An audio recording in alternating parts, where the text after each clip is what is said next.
শীতের পোশাকের কথা মাথায় এলে দিল্লি, লুধিয়ানা কিংবা বড় বড় শহরের কথাই মাথায় আসে। কারণ বড় বড় শহরের কারখানাতেই বিভিন্ন ধরনের রকমারি শীতের পোশাক তৈরি করা হয়। তবে শুধু বড় বড় শহর নয়, এখন গ্রামে গঞ্জেও তৈরি হচ্ছে শীতের রকমারি পোশাক।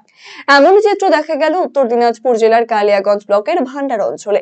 স্থানীয় বিশ্বনাথপুরের যুবক ফাসিউর রহমান নিজে কারখানা খুলে তৈরি করছেন এই সমস্ত শীতের পোশাক। সেখানে স্বনির্ভর হচ্ছেন এলাকার আরো 10 জন যুবকও। শীতকাল মানে বৈচিত্র্যময় পোশাকের ঋতু, আর এই শীতে ছেলে মেয়ে নির্বিশেষে নানা ধরনের উইন্ড চিটার পরে থাকে। আর এই উইন্ড চিটারের দাম বাজারের থেকে একেবারেই সস্তা, মাত্র 300 থেকে 350 টাকা। আজ থেকে বছর খানেক আগে শত চেষ্টা করেও চাকরি না পেয়ে ছেলেদের পোশাক তৈরির করার কাজ শুরু করেন ফাসিউর রহমান। বছর খানেকের মধ্যেই তার ব্যবসা এতটাই বৃদ্ধি পায় যে বর্তমানে তার কারখানায় 10 জন শ্রমিক এবং 10 থেকে 12টি মেশিন রয়েছে। আর এই শীতের পোশাক যাচ্ছে উত্তর দিনাজপুর জেলা সহ পার্শ্ববর্তী মালদা, বিহার, শিলিগুড়ি সহ বিভিন্ন রাজ্যেও। ফলে রোজগার ভালোই হচ্ছে।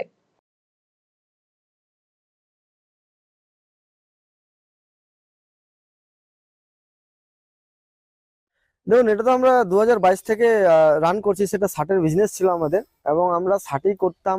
এখন আমরা দেখছি যে ঠান্ডার টাইমের মধ্যে শার্টের সেরকম কোনো সেলিং বা অর্ডারের কোনো কিছু হচ্ছে না। বিশেষ করে তো আমাদের কাছে যে কারিগরগুলো আছে, তো এরা এই শীতের টাইমটাতে কোথায় যাবে? কারণ এরাও তো আগে এককালে বাইরে কাজ করতো, তো এরা যখন এখানেই করছে, তো সেই জন্যই মাথায় একটা ডিসিশন নিলাম যে আমরা যদি এটা করি, চেষ্টা করি, যদি সাকসেসফুল করতে পারি, তাহলে এখানে আমরা সব সময় কাজ করতে পারবো।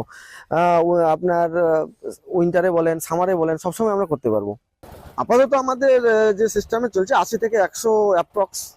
আচ্ছা। আমরা টোটাল 10 জন আছি এখন। মাস্টার, মাস্টার, কারিগর, আপনার তারপরে ফিনিশার মিলে, সব মিলে 10 জন। আমি তো দেখিনি ওরা কোথায় করতো, কিন্তু ওনারা বাইরে করতো, সেটাই আমার নলেজে আছে যে ওরা দিল্লি, কেউ কলকাতা, কেউ বোম্বাই অব্দিও কাজ করেছে।